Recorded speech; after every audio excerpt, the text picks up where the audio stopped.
Queridos, vamos orar. Eu quero entrar na palavra do Senhor dessa noite. Pai, nós queremos, Deus, receber tudo que o Senhor tem para nós. Pai, o Senhor já tem ministrado os nossos corações nessa noite. Teu Espírito já tem bradado, Pai, trazido a cada um aqui, Deus amado, alento, trazido, Pai, revelação, trazendo, Pai amado, renovo. E a minha oração agora, Pai, que essa palavra o Senhor possa, ó Deus, trabalhar em áreas profundas do nosso coração, trazendo revelação, Pai, trazendo entendimento desse princípio tão importante, Deus, e que possa realmente produzir frutos em nossas vidas, Pai, porque a Tua palavra é poderosa, Pai amado, para transformar, para sarar, para libertar, e nós queremos sim, Deus, desfrutar de todas as promessas e bênçãos que o Senhor tem para nós, em nome de Jesus. Amém, amém, querido, glória a Deus. Bom estarmos juntos, adorando e servindo ao nosso Deus. Querido, eu vou começar essa palavra de hoje com o texto de Provérbios, vai estar no telão, um versículo de Provérbios, capítulo 27, verso 17. Se você quiser abrir na sua Bíblia, Provérbios 27, 17, mas também vai estar no telão, tá? Quero ler esse versículo e tem muitas preciosidades para nós recebermos, aprendermos, receber revelação do Senhor. Leia comigo esse versículo, por favor. Olha o que diz ali: assim como o ferro, vamos junto? Assim como o ferro afia o ferro, o homem afia o seu companheiro. Assim como o ferro afia o ferro, o homem afia o seu companheiro. Esse texto de Provérbios faz parte do Antigo Testamento, está descrevendo um princípio muito poderoso que a Bíblia revela, embora nem sempre ele é seguido e praticado, mas a gente vê ao longo das Escrituras que os momentos em que esse princípio é praticado, ele é abençoador, é transformador na vida de quem segue esse princípio. E eu estou falando aqui, hoje em dia nós chamamos este princípio, nós chamamos de discipulado. Diga comigo, discipulado. Quando falamos de discipulado, talvez você não associe com isso, mas aqui está estabelecido de uma outra forma justamente este princípio. E é interessante, querido, porque quando nós vamos olhar ao longo das Escrituras, você vai ver, por exemplo, muitas relações de discipulado. Você vai ver que Moisés discipulou quem? Quem, irmão? Josué, também Caleb, mas o principal discípulo foi Josué. E, inclusive, Josué vai entrar na terra prometida, porque foi instruído, foi ensinado, foi discipulado, vai conquistar a terra prometida, porque Moisés preparou Josué para a liderança. Houve uma transferência de unção, de ensinamento, de revelação, de vida de Moisés para Josué. Josué, infelizmente, não fez o mesmo e não gerou um sucessor. Por isso nós temos no livro de Juízes a seguinte situação: não havia rei sobre Israel e o povo fazia o que parecia reto aos seus próprios olhos. Ou seja, a falta de discipulado para gerar um líder fez com que uma nação inteira sofresse, porque não houve um líder preparado e a nação ficava muitas vezes à mercê de situações de guerra, de exploração e uma série de coisas que afetou a nação de Israel. Amém até aqui, querido? Amém? Esse é só um exemplo, nós temos vários. Nós temos, por exemplo, o profeta Elias que discipulou o profeta Eliseu. Nós temos Ruth e a sua sogra Noemi, né? Nós temos, eu quase falei Moabe, né? Mas tudo bem, é a terra dela. Mas olha só, tantos outros casos assim. Agora nós temos também o próprio Eliseu, que foi discipulado por Elias, não discipulou o Geazi. Olha só, e foi até muito triste, ele errou em cuidar do Geazi e formar nele um profeta sucessor. Então nós temos na Bíblia tanto exemplos bons de discipulado, quanto exemplos falhos e ruins. Davi foi um homem de Deus, sim ou não? Sim, a Bíblia fala um homem segundo o coração de Deus. Mas Davi viveu uma vida o tempo todo que agradou ao Senhor? Não, Davi pisou na bola feio. Davi adulterou com Batseba, criou uma situação para inclusive trazer a morte, né? Promoveu o assassinato do esposo lá da cebosa, digo que a Batseba é a cebosa, né? Porque toda aquela situação, ele tentou encobrir o pecado. Davi sabotou, né, a sua vida espiritual, o seu reinado e mais a sua família. Se você já leu o texto em Reis ali, né, nos primeiros capítulos ali, né, de Samuel também, quando fala sobre Davi, você vai ver o quê? Comentando uma grande tragédia na família de Davi, porque Porque ele simplesmente quebrou princípios, e aí arrebentou filhos, e toda uma rebelião, uma situação, perdeu o filho no processo, houve estupro, houve abuso, houve tanta coisa. E aí você vai olhar para Davi, você vê que Davi, apesar de ser um homem segundo o coração de Deus, não teve um discipulador.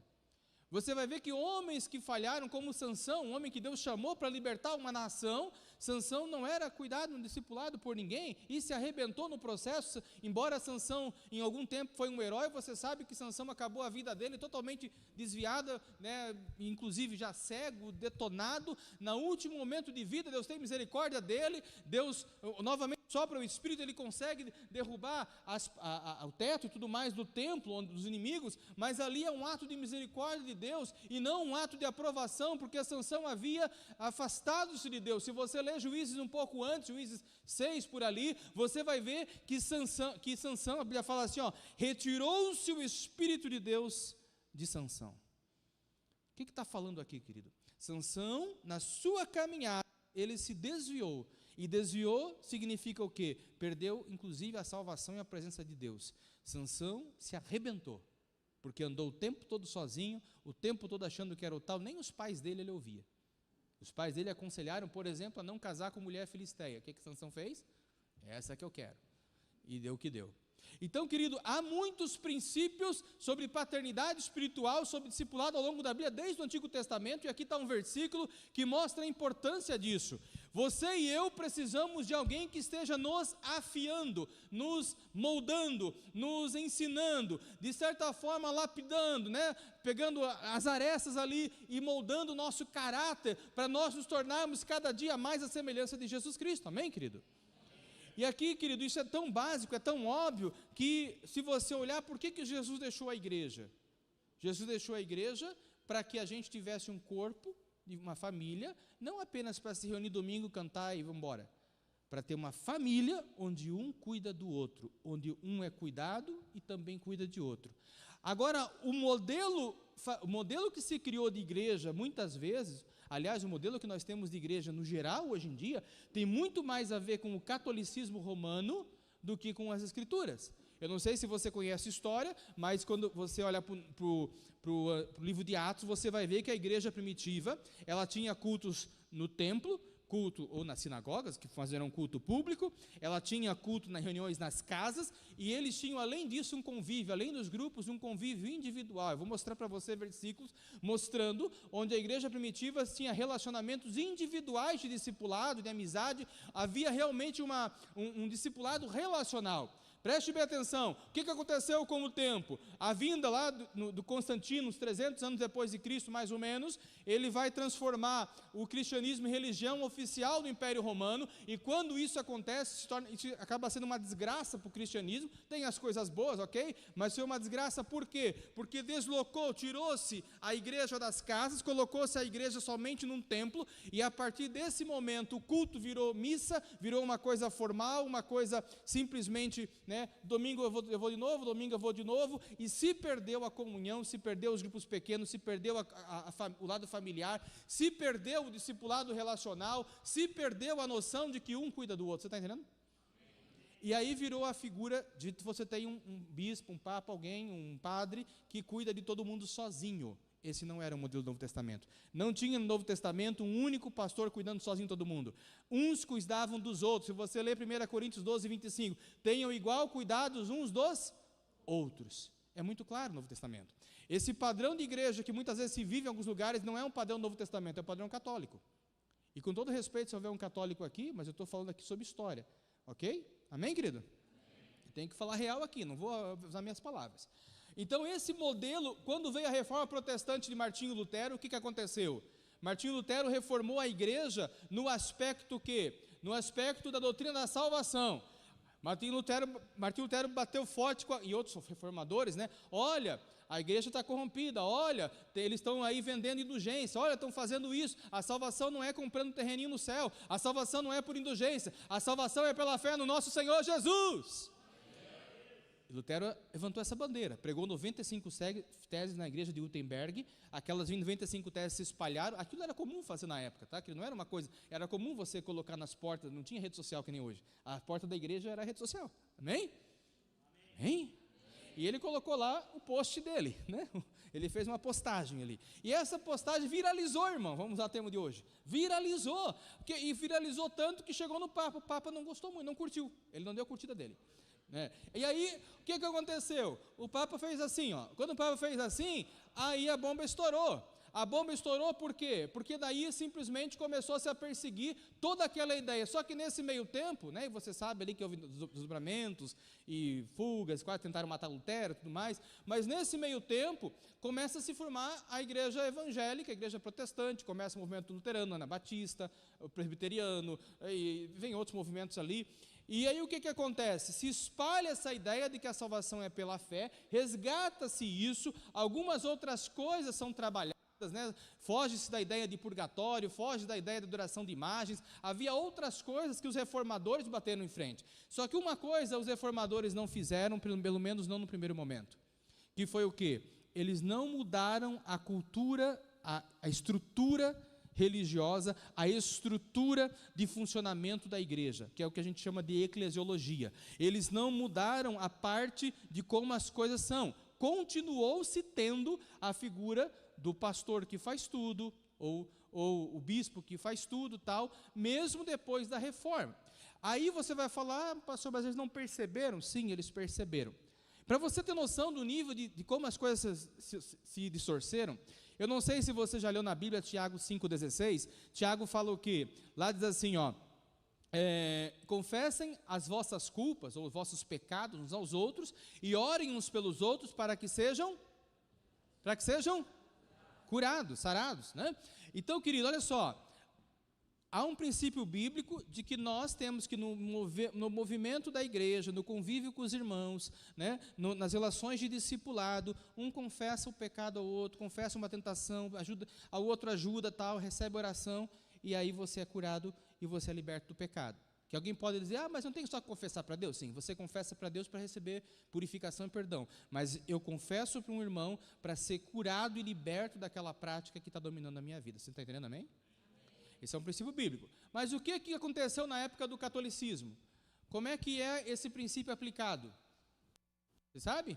Não sei se você sabe, mas lá dentro tem um negócio chamado confessionário, quadradinho. O sacerdote fica escondido atrás de uma treliça, né, ali, não sei como é que é a posição, mas enfim. Aí está ali, tem a pessoa confessando e todo mundo da igreja confessa para o mesmo pároco. Vocês estão entendendo o que eu estou falando? Isso tem alguma semelhança com o Novo Testamento, irmão?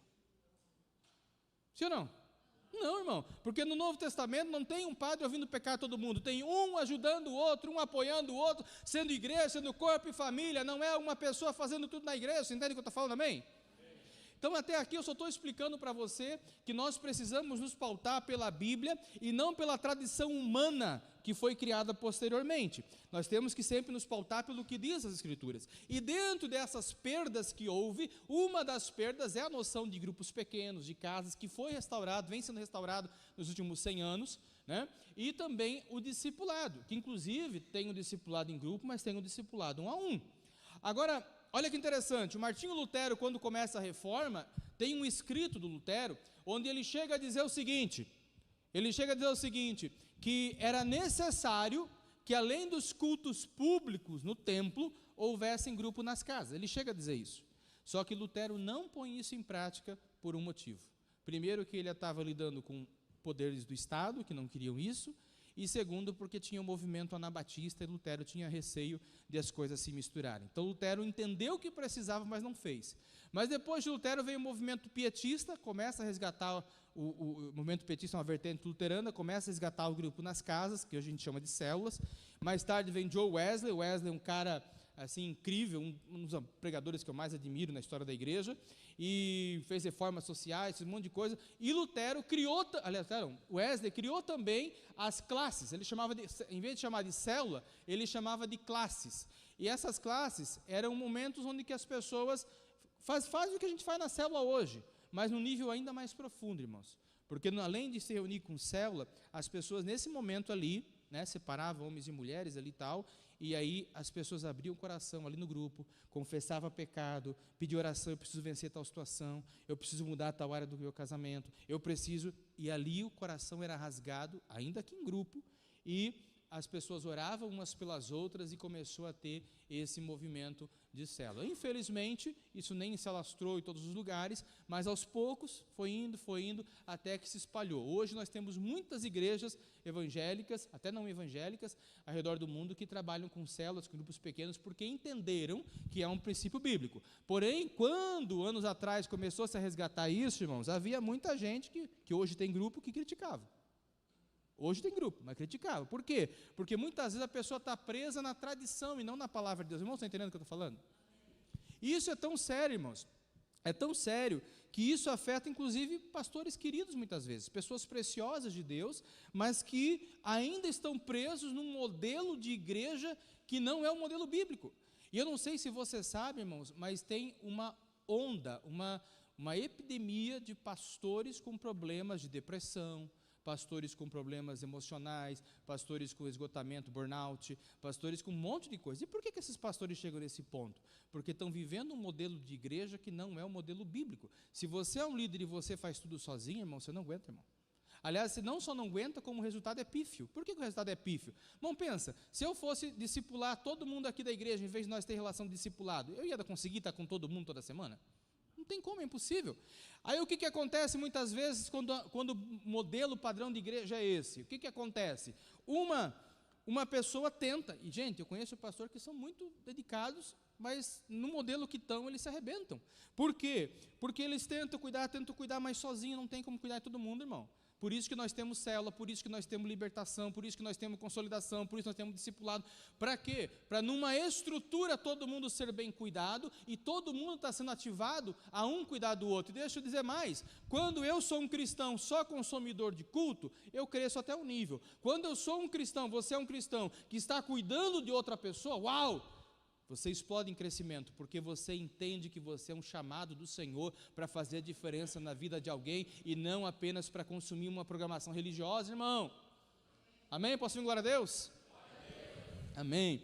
Queridos, então, há muita preciosidade em compreender o que é discipulado. Até abrindo um parênteses, eu fiz recentemente, estou terminando uma faculdade e fiz um TCC, está em fase de revisão, justamente sobre este tema de discipulado. Então eu li muita coisa, e assim, irmãos, os números são alarmantes. Alarmantes, por exemplo, tanto na questão de igreja, quanto na questão de pastores. Né? Há gente assim, índices absurdos, por exemplo, questão de amizade. Você sabia que 70% dos pastores de igreja não tem um amigo? Isso tem várias pesquisas que constatam isso. E aí você fala, pastor, como assim? Sim, porque tem medo de se relacionar com o outro, acha que o outro é competição e tal, e não se relaciona com o pastor de outra igreja, irmão. Graças a Deus eu tenho um grupo de pastores, nós caminhamos juntos, então não tem esse problema, mas eu estou falando para ti uma realidade que não é. Gente, eu tenho um grupo de pastores que nós caminhamos juntos há um tempo, mas eu vou contar, foi suado para formar esse grupo, porque as pessoas têm a tendência de querer se afastar. Deveria ser assim, irmão. Nós, no meio cristão, pastor, em vez de ter amizade com o outro, desconfiar do outro, meu misericórdia. Nós não somos competidores, nós somos um reino, amém, irmão? Agora, o ponto é, onde falta um entendimento, uma estrutura, muitas vezes não vai haver a noção. Por exemplo, se eu não tivesse aqui uma estrutura de liderança, nós temos aqui na igreja supervisores, apacentadores, pessoas para cuidar, eu sei que eu teria me arrebentado já. Mas por entender isso, praticar o princípio, a gente tem vivido uma vida saudável, casamentos têm sido restaurados, esse ano vários casamentos já foram restaurados, aliás, vários mesmo, alguns até estavam em caso de divórcio quando chegaram e foi restaurado, né? Mas além desses que estavam em divórcio, muitos foram restaurados. Mas há um processo, há um cuidado, há um despertar de todos nós para estarmos fazendo a nossa parte com Deus, amém, irmão? Querido, pastor, o que é discipulado? Discipulado é formar Cristo na vida de alguém. Se eu falar uma frase simples, discipulado é formar Cristo na vida de alguém. Quando você entender o que é o discipulado bíblico, né? Você vai entender que não se resume a, por exemplo, escola bíblica dominical ou uma classe de estudo. Nós temos classe, aqui na igreja nós temos teologia, nós temos classe de membresia, onde eu passo toda a doutrina bíblica em aulas para o pessoal e tal. Tem um monte de conteúdo teológico, mas eu quero que você entenda que discipulado não se resume a dar conteúdos coletivos, pregação aqui para edificar a sua vida, tudo isso tem, amém, irmão? É importante, não é? Sim ou não? Sim, mas entenda que existe um outro elemento além desse, que é essa comunhão, essa vida comunitária na célula, essa preocupação com o outro, é o discipulado ensinando. Meu irmão, quantas vezes eu prego alguma coisa aqui no domingo, e aí, lá no particular, às vezes eu ou outro discipulador, alguém da célula vai conversar com a pessoa, e a pessoa fala assim: ei, eu não sei como colocar em prática aquilo que o pastor falou. Eu não entendi, eu tentei, mas não deu certo, ou não funcionou. Gente, quantas vezes? Em coisas simples, eu vou dar um exemplo assim já mais antigo, só para você entender do que eu estou falando, como pode ser coisa simples. Uma vez, anos atrás, foi lá por 2011, por lá faz tempinho já, uma irmã chegou na igreja e tinha problemas com uma pessoa, e aí eu falei para ela, olha, ela veio visitar a igreja e tal, né? E aí no final me procurou, conversou tal, tinha falado sobre perdão, mas ela não entendeu bem. Aí eu peguei e expliquei para ela: você precisa perdoar, a Bíblia fala em Marcos 11 que a gente tem que perdoar, papapá. E aí falei: chega em casa, então, irmã, ora, faz isso, tal. Daí ela falou, eu falei: vai passar esse sentimento que você tem. E aí ela falou: vou fazer, pastor. Tá. Daí eu expliquei e tal, ela foi. Domingo seguinte ela voltou, no final do culto me procurou para conversar, e eu falei: e aí, irmã, resolveu o problema, tudo certo agora no coração? Eu falei: não, pastor, eu fiz lá, mas eu continuo com uma raiva danada da pessoa e tal, e aquele negócio. Eu falei: ué, minha irmã, me diz como é que tu fez isso. Eu quero saber como é que foi esse momento. Ah, pastor, eu cheguei lá, a irmã de oração, eu falei assim: Deus, eu perdoo, vou dar um exemplo, né? Eu perdoo o João. Amém. Eu falei: irmã, mas desse jeito não vai funcionar mesmo, né? Aí eu tive a oportunidade, numa conversa individual, um discipulado individual, explicar para ela. Eu falei: irmã, é assim, ó, a Bíblia fala que quando nós estamos orando, lá em Marcos 11, 22 a 25, por ali, fala que você, lembrando que tem algo contra alguém, você vai em oração liberar perdão, e quando você vai liberar perdão, o que você vai falar? Você vai expressar para Deus, na oração, toda a dor que você está sentindo, todo o mal que aquela pessoa te causou, tudo, e você vai começar a botar para fora tudo isso. Você fala: Deus, eu perdoo, eu me senti humilhado, eu me senti traído, e falou aquilo, eu me senti desse jeito, tal, expõe. Depois de você falar tudo, vomitar toda a sua dor, aí você vai falar: Deus, apesar disso, eu perdoo fulano. Tem que ter lágrimas derramadas, irmão. Aí quando você fizer isso, é só você falar: eu libero o perdão, porque você enfrentou a dor. Quando você enfrenta a dor, e você fala: eu perdoo apesar dessa dor, pode ter certeza, na semana seguinte você está bem. E foi o que aconteceu. Na outro domingo a pessoa, né, já tinha se acertado, já estava tudo certo, tanto curou ela, que ela foi procurar outra pessoa e se acertar com a outra pessoa. Os irmãos estão entendendo, amém? Observe, irmão, essa mulher já tinha ouvido pregação sobre perdão dezenas de vezes. Ela sabia praticar o princípio? Sim ou não? Não. Eu estou dando exemplo para você entender como é necessário o discipulado individual. Essa pessoa talvez correu o risco, se ela nunca tivesse procurado uma conversa particular, de ficar, sei lá, anos e anos na igreja e o coração ferido, cheio de mágoa, porque ela não sabia como aplicar o princípio do perdão. Os irmãos estão entendendo, amém? Esse é só um exemplo de tantas outras coisas que acontecem. Eu comentei outro dia que ensinei e preguei aqui o princípio de abençoar os filhos. Eu fui uma vez, estava numa casa de alguém, falando sobre isso, tinha já pregado sobre o assunto, e falando sobre: olha, abençoa os filhos. Eu falei: então abençoa teu filho agora. E a pessoa: Senhor, abençoa meu filho. Não é esse o princípio da bênção. O princípio da bênção, embora você pode orar por seus filhos também, o princípio da bênção é: coloque a mão sobre seu filho e comece a declarar palavras abençoadoras. Isso é diferente de simplesmente orar. Orar é importante e precisa também. Mas abençoar é quando você diz: ó, meu filho, eu te abençoo, que você é próspero, que você é feliz, que você tá, e você começa a declarar as bênçãos. Isso marca o coração da criança. Você entende o que eu estou falando, meu irmão? Então, aqui eu estou dando exemplos para você de que muitas vezes no discipulado você vai ajudar alguém ou ser ajudado por alguém a praticar princípios que você talvez até ouviu, mas ainda não compreendeu como o praticar. E aqui, irmão, está um ponto que é chave e que tem a ver com essa questão do discipulado que eu estou falando para vocês e a tragédia que é a falta de discipulado nas igrejas.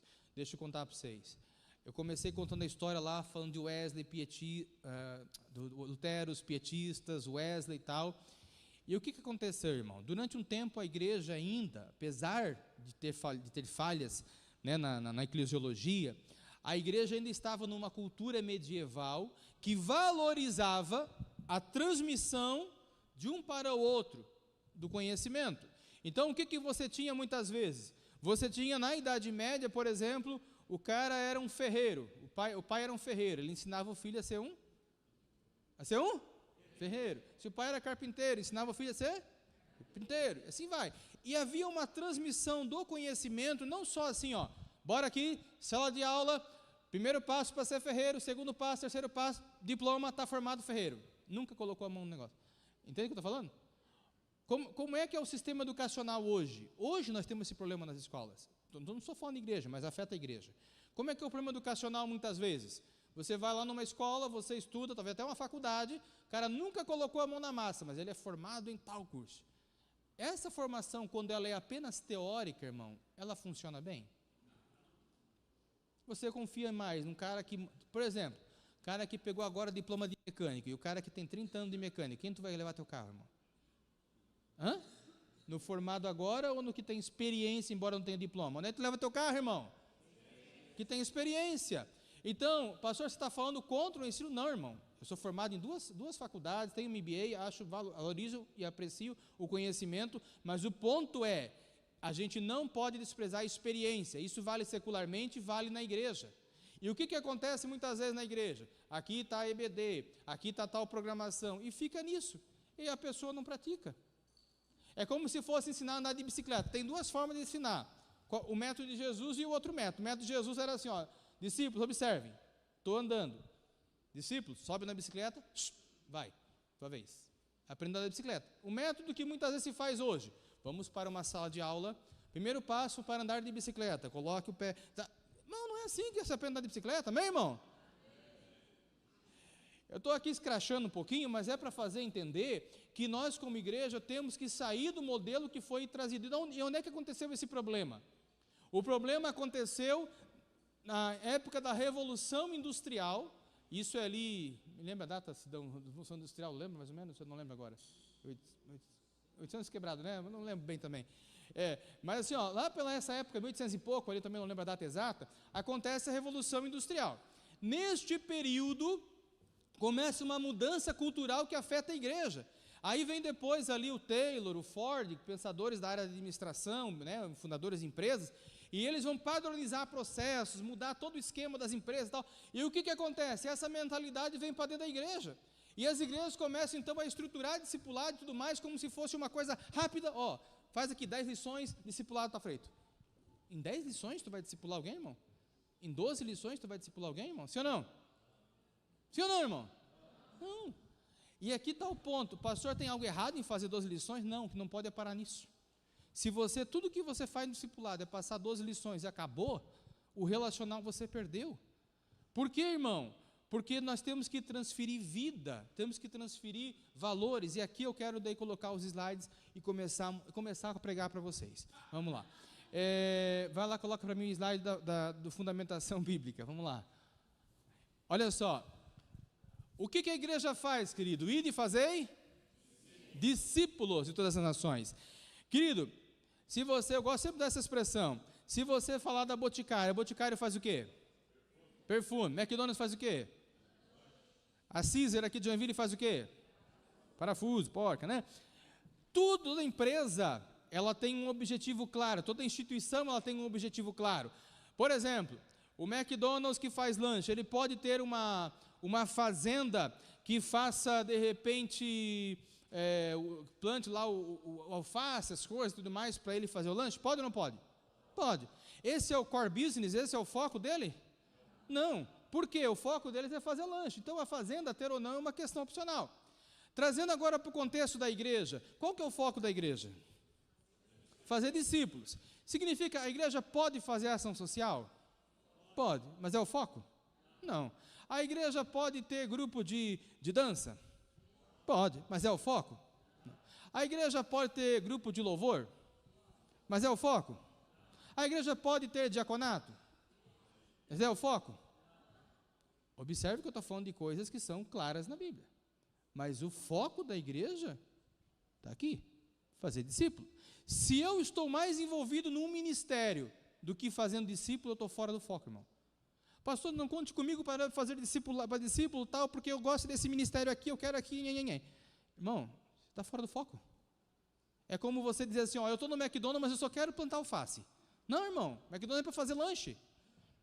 A igreja é para fazer discípulos. Se não está fazendo isso, está perdendo tempo, irmão. Porque quem está aqui do altar, todo levita que está aqui em cima, se não estiver fazendo discípulo, não tem que estar aqui em cima. Está fora do foco. Lá atrás, qualquer ministério da igreja, se não está envolvido em fazer discípulo, não precisa estar servindo em outra área, irmão, está perdendo tempo. Teu foco é fazer?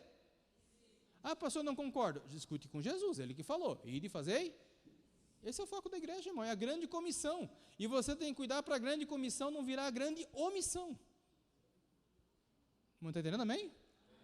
Então, querido, há uma clareza na Bíblia sobre o que é o foco. Agora, pastor, mas então por que a gente tem dança? Por que a gente tem louvor?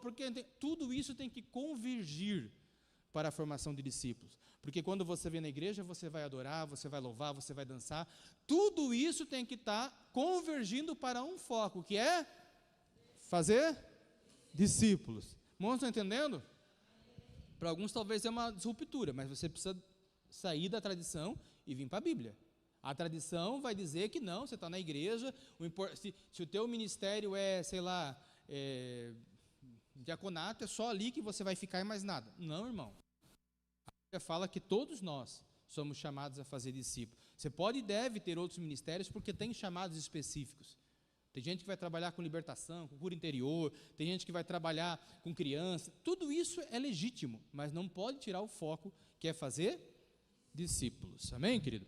E esse discipulado, ele é relacional. Esse discipulado, ele precisa acontecer no nosso dia a dia de célula, de igreja. E aí vamos lá, vamos acompanhar um pouquinho esse conceito aqui. Pode passar ali para nós. Olha só. Aqui nós vamos entrar um pouquinho na base bíblica. Pode pular esse slide, eu já falei um pouco, vai lá.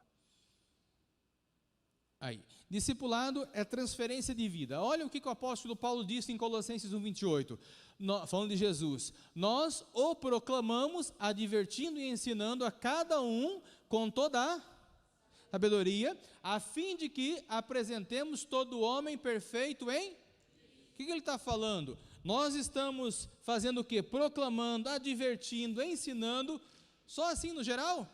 Não, a cada um, você está vendo ali? A cada um. A fim de que apresentar cada um homem perfeito em Cristo. Quando fala homem aqui, está falando uma pessoa que é parecida com Jesus, seja homem ou mulher, ok? O foco de Jesus é que eu e você nos tornemos cada dia mais parecidos com Ele. Amém? Essa é a meta de ser. O que é o discipulado? É formar Cristo em alguém. Se formar Cristo quer dizer o quê? Ao pouco estou construindo a imagem de Jesus na minha vida, na sua vida. E esse processo, ele é individualizado, irmão. Irmão, deixa eu pegar um exemplo para você entender. Deixa eu puxar um exemplo. Imagina o seguinte, quando você tem um bebê, o bebê precisa mamar. Aliás, o Will sabe bem disso, né? Nessa fase gostosa, né? Olha as orelhas do irmão, que benção, né? Acabou de ter filho, está ali naquela fase deliciosa de não dormir bem à noite, e aí ele sabe que a atenção da esposa dele neste momento está muito mais dedicada a quem? Agora, né, parceiro? Então, né? Aí, o que acontece? Ela precisa dar atenção ao filho, mas ela precisa amamentar. Todo mundo sabe que bebê precisa de leitinho, amém? Seja amamentando, seja mamadeira, quem vai precisar de leitinho. Agora imagina o seguinte, na igreja, quando a Bíblia fala que quando alguém se converte, é um bebê na fé, é alguém que, é um filhinho na fé, alguém que está novo no evangelho. Irmãos, entendem o que eu estou falando? O que é o mais lógico, irmão? Se eu tenho um filhinho na fé, o que é adequado? Eu ter um pai e uma mãe espiritual cuidando desse filhinho ali na célula, né, cuidando, dando atenção, ajudando a crescer, ou o pastor chegar aqui domingo, ligar uma mangueira cheia de leite, quem pegar, pegou. Irmão, entendendo o que eu estou falando? Sim ou não? Sim ou não? Amém? É isso que muitas vezes acontece nas igrejas. O Pedrão está forte. O Pedrão é mais guloso.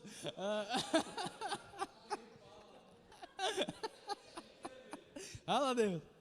Mas o ponto é, né, brincadeiras à parte, o ponto é, a gente ensina nos cultos, mas a gente não pode se limitar ao culto, irmão. Porque você vai pegar um bocadinho de leite, mas talvez um pegou bastante, o outro do lado quase não conseguiu abocanhar. E aí saiu com fome, talvez. Ou talvez até tomou leitinho, mas, como eu falei, tem toda uma explicação para aplicar aquilo na vida, para ajudar a crescer, todo um cuidado, né? Imagina, é que nem a questão de evangelismo. A gente sabe que você ganhar uma alma para Jesus leva um tempo, sim ou não? Você investe e tal, até, né? Quanto tempo, Sidão, que tu levou para converter? Foi pouco? Com 10 anos começaram a falar de Jesus, com 48 se converteu. É só um delayzinho, né? Mas tá aí, né? Servindo a Jesus. Então, irmãos, é claro que nem todo mundo demora tanto, né, Sidão? Graças a Deus por isso. Mas o fato é que existe um tempo. E isso eu posso comparar com a gravidez. A gravidez, uma mulher para ter filho leva quanto tempo? Will? 9 meses. Não, tá ligado, tem que estar craque. 9 meses, mas os irmãos também estão ligados, né? 9 meses para nascer. Agora tu imagina, irmão, tu está ali, né, no caso evangelizando, até gerar um filho espiritual, vai levando tempo. Comparando com a gravidez, imagina se nasceu o bebê, aí nasceu, tal, todo esse trabalho, ó, agora tu se vira aí e toca a tua vida. Alguma mãe faz isso com o filho? Nasceu o bebê, agora te vira. Tem até uns que brincam, né, que eu era muito feio, ninguém queria pegar, tive que me andar, mas isso é brincadeira, né? Agora, o ponto é, a gente não fala isso para a criança, a gente cuida até que tenha uma estatura e gere uma independência. Na fé, espiritualmente falando, é a mesma coisa, irmão. Alguém converteu, tem um tempo de cuidado, tem um tempo de trocar fralda, inclusive, irmão. Ai, pastor, que forte. Mas é, irmão, sim ou não? Ninguém gosta, talvez, de trocar fralda quando o bebê nasce. Tu gosta, viu? Tu faz? Não faz, mas não gosta. Obrigado, mas tem que fazer, né? Então, pelo menos faz, isso aí, parabéns, né? O homem tem que ajudar. Mas o ponto é, não é agradável, mas é necessário, né? Espiritualmente tem preceitos, tem situações que também às vezes, né, vou ter que tratar tal coisa, vou ter que ajudar o casal no casamento, às vezes não é uma coisa tão agradável de fazer, mas é necessário, né? A gente não, tem coisa que a gente faz, às vezes não porque gosta, mas porque precisa, né? Por exemplo, eu como pastor, de vez em quando, a gente tem que fazer um velório. Eu gosto de oficiar velório, irmão? Claro que não, mas é necessário, né? Ninguém sai animado, hoje vai ter um velório. Não, irmão, você simplesmente faz porque é necessário, amém? Então tá, quem está entendendo, glória a Deus aí. Amém. Queridos, dentro dessa questão, estou explicando aqui, né, o que aconteceu na história da igreja, houve uma ruptura, né, e a gente precisa então conhecer os preceitos bíblicos para resgatar. Próximo slide aqui, por favor. Aqui está cheio de texto, mas eu vou ler com você para você entender. Olha o que ele diz ali. Primeiro, ele está falando um pouquinho do conceito de discipulado. Discipulado é todo esforço para formar discípulos. Isso envolve os ensinos, né, momentos, classes, cursos, pregações, aconselhamento. Tudo isso está incluso em discipulado. Quando estou pregando aqui, também faz parte do discipulado.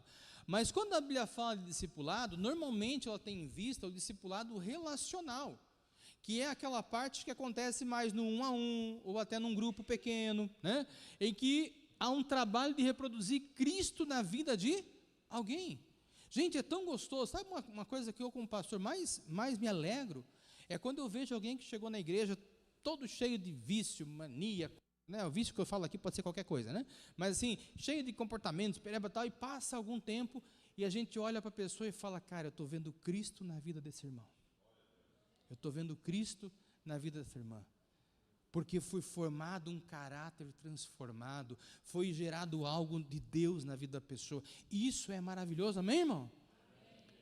Agora, Todos nós podemos nos alegrar nisso, porque a palavra diz que na carta de João, nós vamos ler depois, que João, quando ele via seus filhos, né, espirituais, agora servindo ao Senhor, andando na verdade, ele se alegrava. Ele fala assim, João, eu não tenho a maior alegria do que ver meus filhos andando na verdade. Já pensou, querido, que tremendo, quando você investiu tempo na vida de alguém, você se dedicou em cuidar de alguém, e aí você olha depois, sei lá, de 1 ano, 2, sei lá quanto tempo, e você olha, uau, como essa pessoa agora está parecida com Jesus, quanta coisa Deus fez na vida dela, glória a Deus, amém? Olha só, discipular então é esse trabalho, né, de formar Cristo, de forjar Cristo. Forjar, irmão, vem de forja, tá? Tem pessoas que entendem errado a palavra forjar. Forjar significa trabalhar para gerar aquela forma em alguém, né? O cristão, a palavra cristão significa o quê, irmão? Cópia de Cristo, né? Muita gente não sabe, mas quando nós falamos assim, eu sou cristão, sabe o que você está declarando? Eu sou uma cópia de Jesus.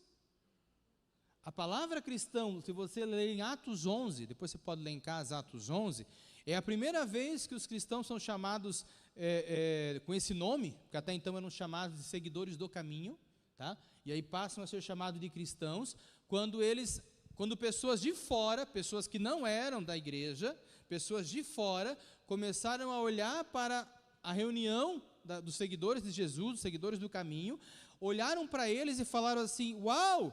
Eles são tão parecidos com Jesus, eles são cópias de Jesus, eles são pequenos cristos, eles são cristãos. E aí surgiu a palavra cristão. Acho que você não entendeu, irmão.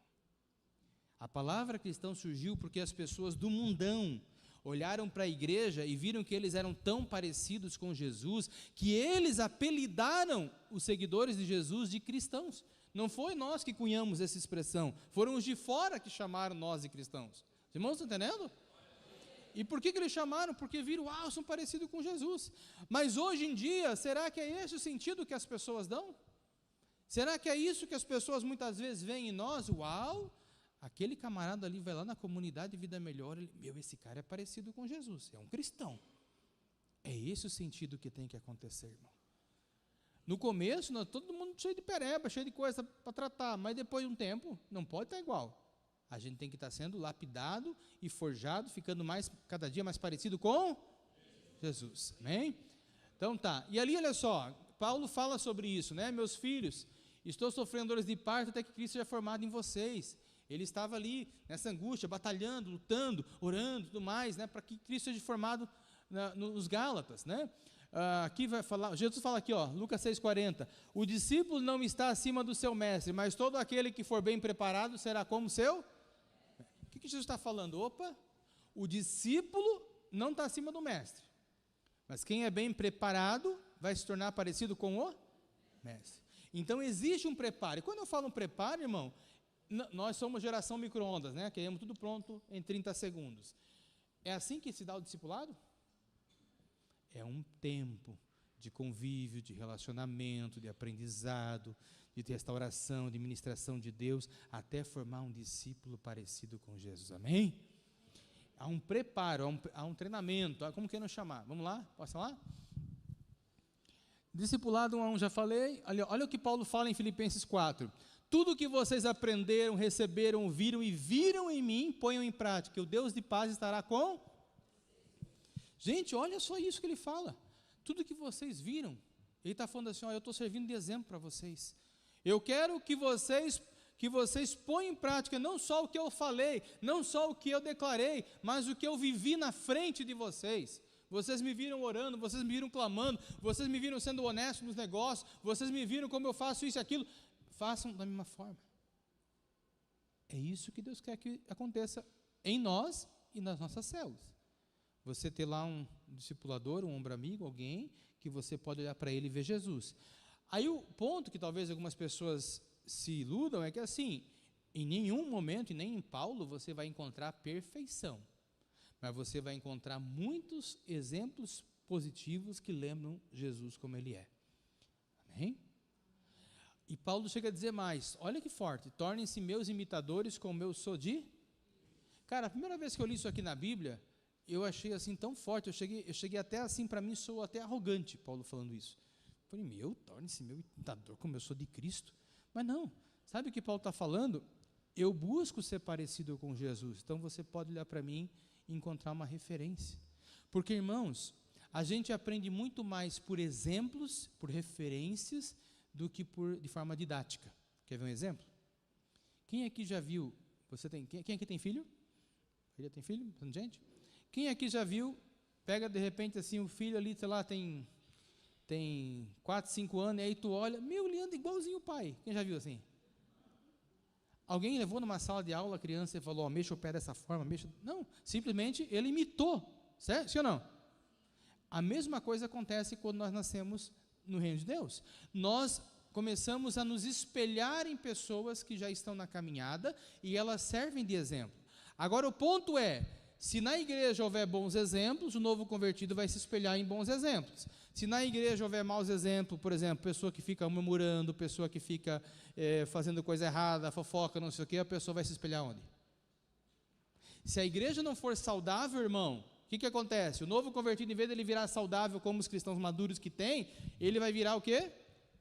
Doente como os cristãos que tem ali.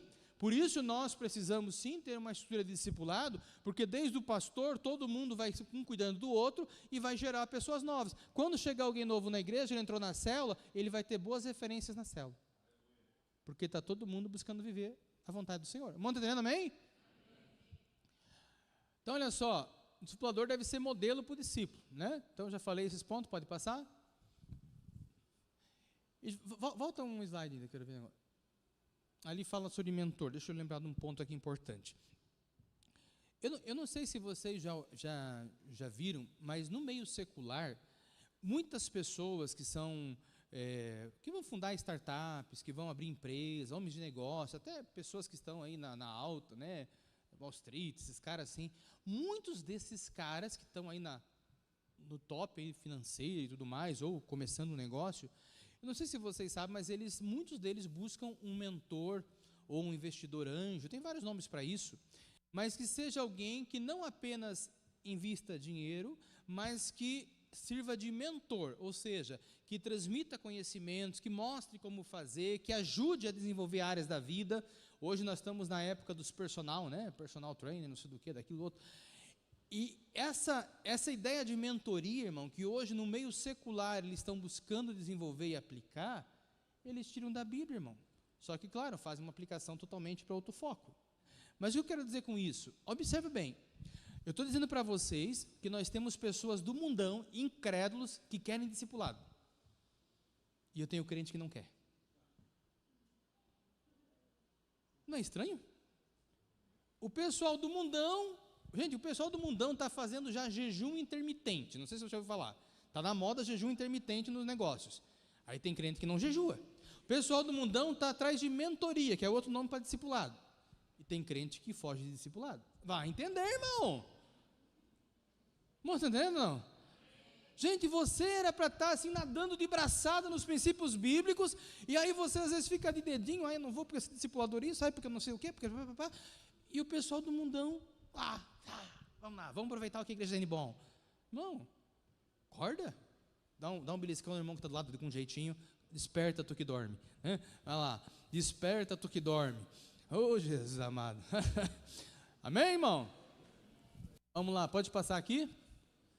Aí depois nós vamos falar um pouquinho paternidade espiritual. Deus, olha só, irmão, Deus quer que você seja pai, ou se você é mulher, mãe espiritual. Deus quer que você cuide de pessoas. E quando eu falo cuidar de pessoas, olha só, João falava, né, dos filhinhos e os pais, está lá na Bíblia. Paulo falou o seguinte: tratamos cada um como um pai trata seus filhos. Discipular é cuidar de alguém com amor paterno. Olha que interessante isso aqui. Um discipulador é aquele que gerou ou adotou um discípulo, um filho na fé. Por que eu adotou? Por exemplo, Paulo chama Timóteo como? Timóteo, meu verdadeiro filho na fé. Timóteo era filho na fé de Paulo. Mas foi Paulo que ganhou Timóteo para Jesus? Não. Ele se converteu através da mãe, que eu esqueci o nome, da avó é Berenice. A mãe é... Lloyd, né? A avó Lloyd e a mãe Berenice. Isso, verdade, troquei os nomes. Isso. Elas que ganharam ele para Jesus, mas passou um tempo, Paulo vem e Paulo começa, agora eu vou discipular então Timóteo, vou cuidar dele, vou ensinar, e Timóteo vai se tornar inclusive um pastor. Mas houve uma adoção. Então, discipulado pode ser tanto eu ganhei para Jesus, estou cuidando, quanto estou começando a cuidar de alguém que chegou aqui na igreja e que eu quero investir na vida da pessoa. Amém, querido? Pode passar lá? Deixa eu ver aqui. Pode passar também. Então, seu pastor, seu apacentador, seu ombro amigo, né, na célula, são pais espirituais com quem você pode contar. Todo cristão precisa de vínculos de paternidade. Um pai espiritual conhece seus filhos. Aqui um ponto importante, gente. Um pregador de internet não conhece você. Eu hoje vejo muito cristão, até desigrejado, falando, eu sou, como é que fala? Meu pai espiritual é o pregador tal, é o fulano de tal da internet. Ele te conhece? Se ele não te conhece, ele não é teu pai espiritual. Já viu um pai que não conhece o filho? Claro, tem os doidos que fazem filho por aí, mas assim, normalmente a ideia bíblica é o pai conhece o filho. Então, irmão, não tem como você ser filho de alguém, um pregador de internet. Você pode até ver, ser abençoado e tal, mas você se relaciona com o pregador da internet? Sim ou não?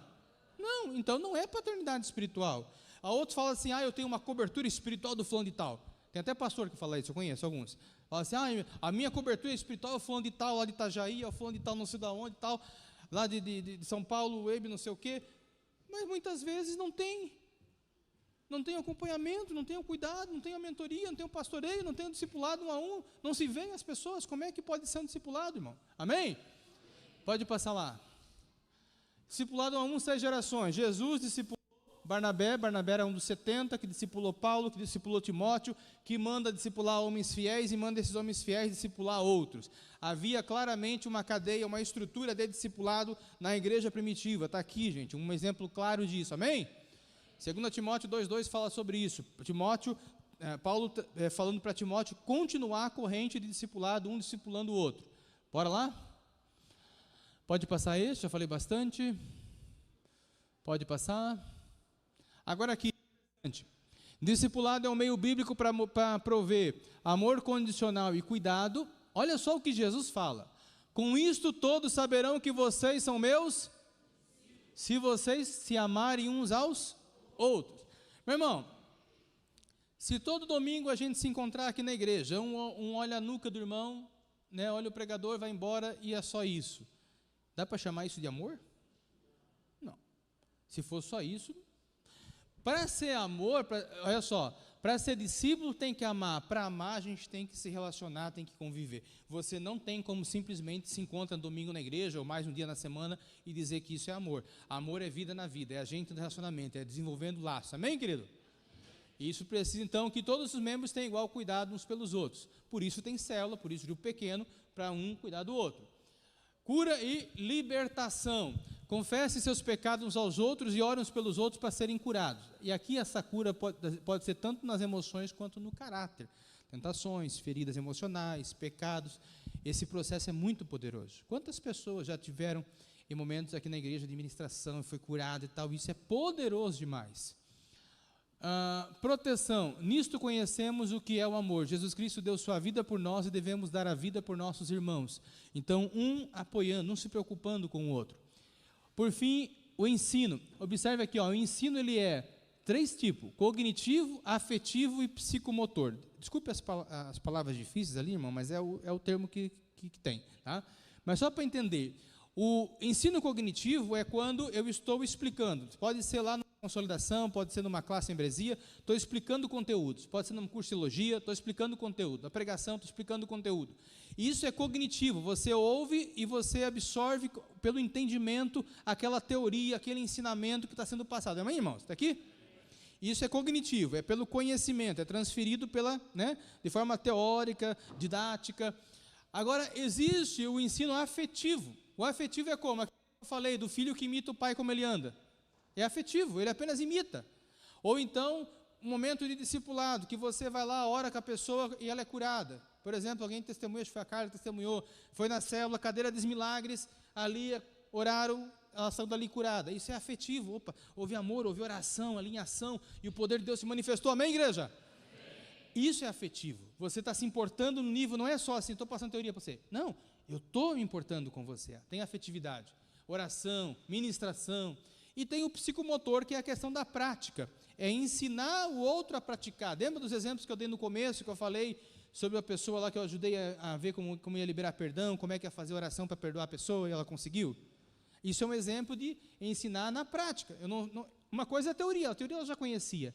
Outra coisa foi quando ela entendeu a parte da prática.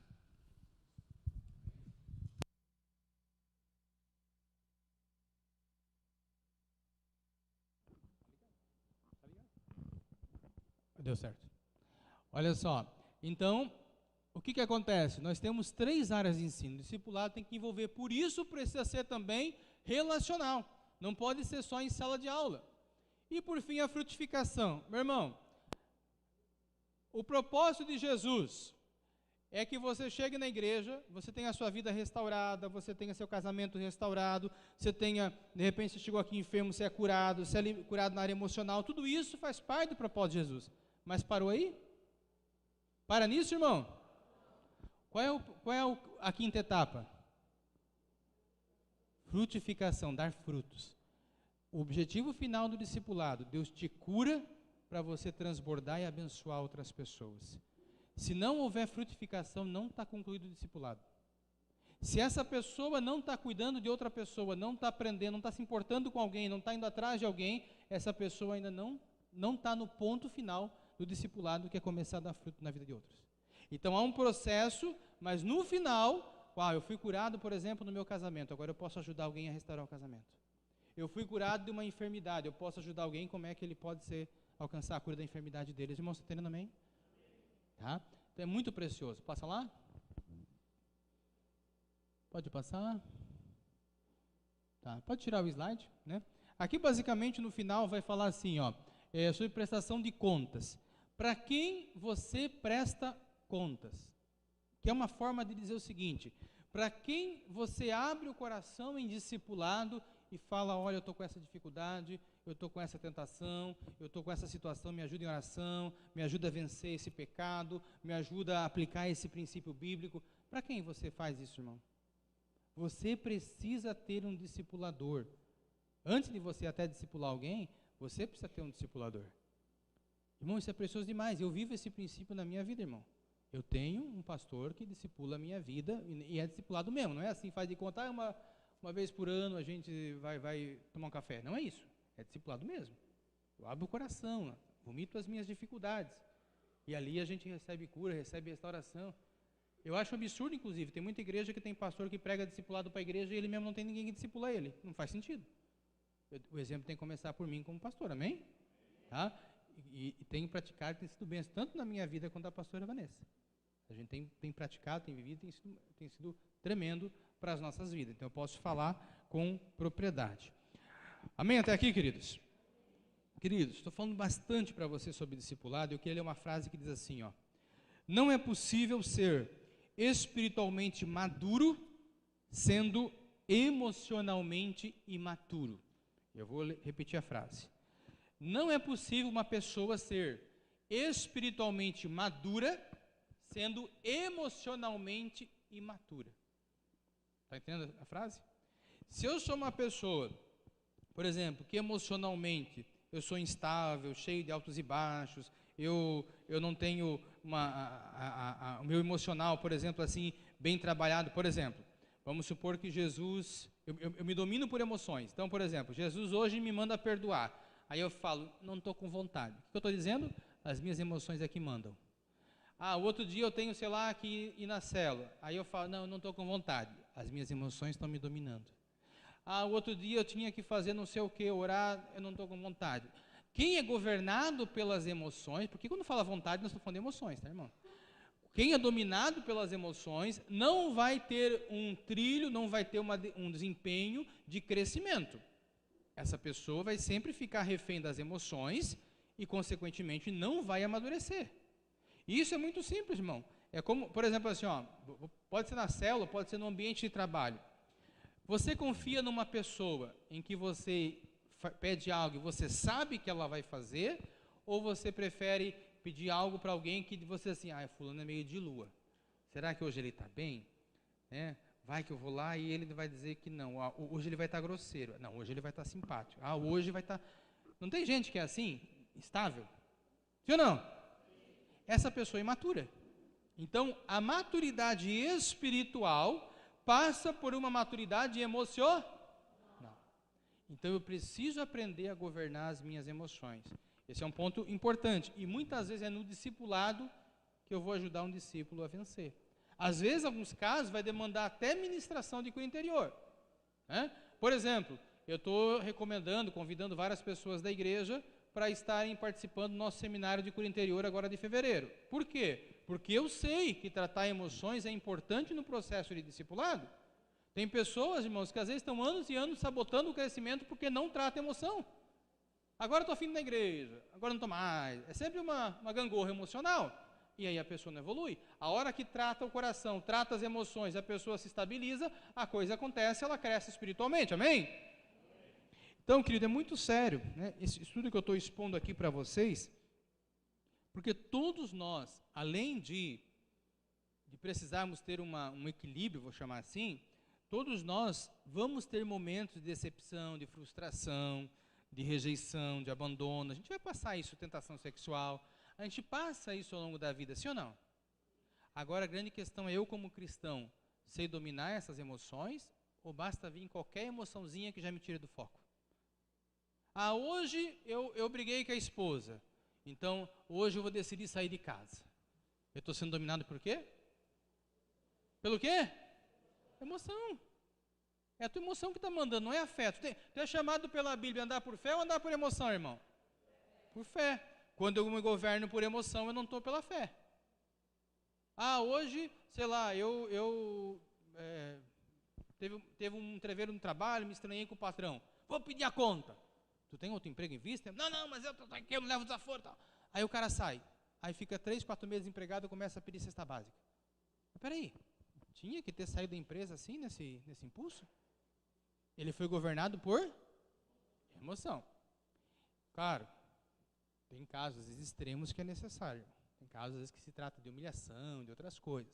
Eu estou falando de situações, às vezes, pequenas que acontecem, a pessoa ficou cabreira com o chefe e larga tudo, sai. A pessoa está governada por emoção.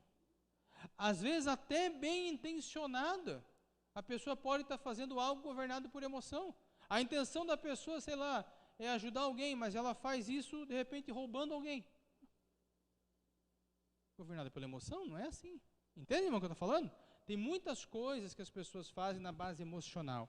E isso não é saudável, não é bom. Tá? Então, querido, nós precisamos ter um discipulador, nós precisamos discipular, tá? E esse processo vai gerando algo precioso na nossa vida, tá? Eu gosto de usar uma seguinte expressão. Jesus fala em Mateus 23, acho que é 24 o versículo, ele vai falar assim, aos fariseus, né? Vocês coam os mosquitos e engolem os camelos. Quando Jesus fala essa expressão, o que ele está dizendo? Vocês fariseus, vocês são líderes, vocês não deveriam mais ter camelos na vida de vocês. Camelos é os pecados mais grosseiros, é os pecados mais graves. Os fariseus, eles estavam ali se preocupando com o tamanho da roupa aqui, não sei o que, tal, mas os pecados principais eles estavam praticando. E aí Jesus falou, não, está errado. Vocês têm que arrancar. O que eu quero dizer com tudo isso, irmão? Que é o princípio ali. Quando alguém converte, nos primeiros 2, 3 anos, a pessoa tem que arrancar tudo que é camelo da vida. A partir depois disso, a pessoa vai tratar sempre, vai ter um mosquitinho ou outro para te arrancar. Mas é mosquitinho. O que não faz sentido é eu ter, 15, 20 anos de igreja e estou ainda com um camelo na minha vida. O que é camelo? Estou pensando em separar. Isso é mosquitinho, irmão? Não. Trata esse casamento. Pede ajuda. Eu tenho uma outra área emocional não tratada. Trata isso, dá os passos. Às vezes o pastor está aqui se esgoelando, né, convidando a pessoa para ir no seminário, a pessoa, não sei se eu vou, tal. Aí passa mais um ano com o mesmo perrengue, mesmo problema de sempre. Trata, irmão. Eu lembro uma vez que eu estava ajudando um irmãozinho né, uma família, na verdade, a tratar a questão financeira. Estava arrebentado financeiramente. Sentei, fizemos planilha financeira, explicamos, tal, montamos orçamento, tal. Aí eu falei, irmão, estou fazendo aqui para ti a base, vai ter na igreja um seminário de finanças daqui, não lembro, tipo uns 2 meses, 1 mês e meio, sei lá. Quero que você participe, porque você precisa entender os princípios para praticar. Irmão, veio no seminário, irmão? Larguei mão, irmão. Não enfim mais discipulado? Não. Não quer nem aprender o beabá das coisas, eu vou gastar tempo com a pessoa que não quer nada com nada? Não, irmão. Porque discipulado a igreja oferece, mas quem tem que agarrar a bênção, irmão, é o discípulo. Você entende o que eu estou falando? Irmão, eu sou discipulado há mais de 10 anos. Primeiro era um pastor, agora é outro. Mas eu vou dizer para você, esses anos todos, normalmente é eu que corro atrás do meu discipulador. Raríssimas vezes o discipulador chegou para mim, Kleber, vamos fazer discipulado? Eu sou interessado, eu quero crescer, eu corro atrás. A maioria faz como? Eu não fiz discipulado porque meu discipulador não procurou. Mas, irmão, larga a mão, você tem que ser o maior interessado. Quem que é o maior interessado no crescimento? É você ou o outro? Eu, como discipulador, me preocupo sim. Mas, gente, já teve casal que eu fui tratar o casamento, que eu estava mais comprometido com o casamento deles que eles mesmo. É surreal. Aí o pastor fala, faz isso, faz aquilo, tal, e no pé, e aí praticou a linguagem do amor, e fez amor e respeito, e tal. E é não. Eu falei, o que tu quer? Irmão, você tem que estar interessado no teu crescimento, você tem que estar comprometido em ser mais parecido com Jesus. E se você quiser, irmão, você vai ter uma estrutura que vai te ajudar. Mas o querer é do discípulo. Aliás, vale fechar com essa questão. Discipulado jamais tem a ver com dominação, jamais tem a ver com mandar no discípulo. O que eu faço como discipulador, os outros discipuladores da igreja faz, é orientar, é aconselhar, é orar com você, ajudar. Mas as decisões são sempre suas. A responsabilidade é sempre sua. Nunca nós vamos deixar ou permitir que se crie uma situação de dependência. É você que coloca em prática nas suas vidas o princípio, não uma coisa, como já vi, infelizmente, em alguns lugares, uma atitude de dominação em que o discipulador começa a mandar no discípulo. Gente, isso não existe, isso não é bíblico, isso não é discipulado, ok? Discipulado, a gente ensina, a gente explica, a gente dá os caminhos, mas quem coloca em prática as ações é o discípulo. Irmão, está entendendo, amém? Se o discípulo não procura o discipulador, ou se o discípulo não coloca em prática o que diz, é uma responsabilidade dele. É claro que se eu estou no discipulado, eu vou confrontar, eu vou conversar, mas sempre entendendo. Ou, por exemplo, assim, vamos supor que eu estou aqui discipulando, um exemplo, estou discipulando o Luciano. E aí eu dei uma dica para ele, cara, eu fosse tu nessa situação, fazia tal coisa. Isso é uma ordem ou um conselho? Um conselho. Se o Luciano resolver fazer aquela coisa que eu falei, a responsabilidade é dele ou é minha? É dele, porque a decisão, a Bíblia fala que na multidão de conselho é sabedoria. O que quer dizer?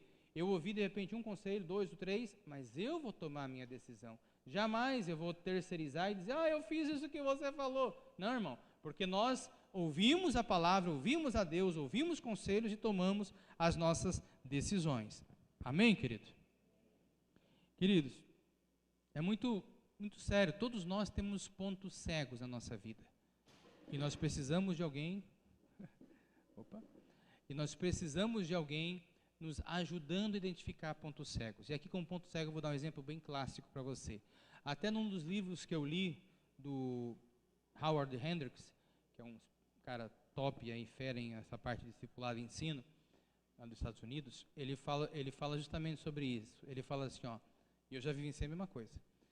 Ele fala assim, eu cansei de receber homens em meu gabinete que afirmavam ter um casamento sólido, está tudo maravilhoso, está tudo ótimo, está tudo lindo, e aí passar algumas semanas ou uns 2 meses, e esse mesmo homem voltar para mim falando, pastor, minha esposa está querendo divorciar. Como que um homem que está num mês dizendo que está tudo maravilhoso, e daqui a um mês a esposa pediu divórcio? Isso mostra o quê? Que há pontos cegos. E é muito comum, eu digo para você, acontecer isso com homens. Eu já perdi a conta de quantas vezes eu vi essa cena. Porque os homens acham que está tudo bem, ou não estão ouvindo a mulher, ou tem casos que a mulher não está expressando o que está sentindo, e aí a coisa está ali, Mas às vezes nós que estamos de fora, irmãos, conseguimos olhar para um casamento e ver que não está bem. Às vezes nós que estamos de fora temos uma percepção e a pessoa não tem. Eu lembro uma vez nós recebemos no curso de casais, um casal um casal da igreja convidou, e no curso de casais nós querendo tratar o casamento, né, convidaram, vieram, e aí a mulher convenceu o camarada de que não precisaria fazer curso de casais porque estava tudo maravilhoso. Nesse caso foi a mulher que convenceu a não fazer. Normalmente é o homem que não quer, né? No caso ali foi a mulher que não quis. E aí, quando aconteceu isso, nós estávamos tentando tratar o casamento porque nós sabíamos que a mulher estava pulando a cerca com um colega de trabalho na empresa. Nós sabíamos. O marido não sabia. Olha que loucura. Aí nós tentando tratar o casamento, e daí ele, ouvindo a mulher falando que estava tudo maravilhoso, falou, não, pastor, eu vou parar não nem foi para mim, foi para outro casal. Vou parar o curso de casais. E parou. E assim continuou a vida. Ele sendo traído e feliz. Mas um casamento destruído. Irmãos, é triste. Mas muitas vezes a pessoa acha que está tudo bem, porque não tem a humildade de abrir o coração, de buscar ajuda, de ir atrás. Às vezes um discipulador, eu já vi essa cena também, o discipulador sentar, eu vi isso já algumas vezes, de eu sentar com alguém, eu saber que o casal estava quebrando, fechando pau em casa, contando tudo, e o homem chegar para mim, não, está tudo maravilhoso lá em casa, esse casamento está maravilhoso. E aí eu sabendo que não era verdade. Normalmente Deus já joga o real e já fala, fulano, como? Eu sei o que está acontecendo, joga limpo. Se tu não jogar limpo, não tem como te ajudar. Irmãos, infelizmente tem pessoas que mesmo num discipulado preferem mascarar. Por que fazem isso, irmão? Às vezes acham que o pastor vai apontar o dedo. Ninguém está aqui para julgar e condenar ninguém, nós estamos aqui para ajudar, irmão. Às vezes a pessoa acha, mas eu tenho vergonha de expor o que está acontecendo. É porque, irmão, eu já tive que falar coisas para o meu discipulador que na hora, deu até vergonha de falar, mas falei, se eu quero ser curado disso, eu tenho que vencer. Seria maravilhoso se todos nós fôssemos maduros e o tempo todo estáveis emocionalmente. É assim, irmão? Tem dia que tu está querendo pegar pelo cabelo, né? Mas você... Sim ou não, irmão? Aí agora tem hora que isso se torna intenso. E aí você tem que pedir ajuda para o discipulador e falar, cara, tá desse jeito, tá desse naipe aqui, ó. Me ajuda. O que a maioria das igrejas faz? Os crentes fingem tudo que é tudo maravilhoso, domingo todo mundo é lindo e cheiroso, e vamos tocar a vida assim. Aí um separa hoje, outro separa amanhã, outro separa depois, o outro não sei o quê, o outro não sei o quê, e assim vive, fingindo que somos crentes. Tem um caminho, irmão. É você abrir o coração, largar a mão das máscaras, deixar Deus tratar o que precisa, e a coisa vai acontecer. Enquanto você ficar na máscara, fingindo que o casamento é maravilhoso, e o próprio pastor sabe que não é, mas enquanto você continuar fingindo, nada é tratado. Qual é o cristianismo que você quer viver? O cristianismo de verdade, da Bíblia, que tem transparência e honestidade, ou você vai continuar fazendo de conta? Fazer de conta é perda de tempo, irmão. Jesus condenou os fariseus, porque eles engoliam os camelos e coavam os que tinham. Aí isso me lembra de algumas irmãs de determinada igreja, que às vezes a saia estava lá no pé, mas saía na rua falando mal de todo mundo que passava, irmão. Quantas vezes eu me envergonhei por ter vizinhos de trabalho que eram desse tipo. Eram crentes.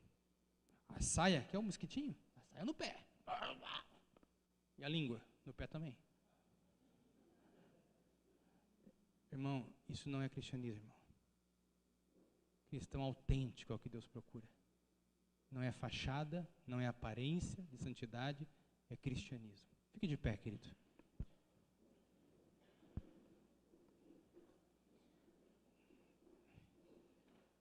Eu vou colocar uma música no telão.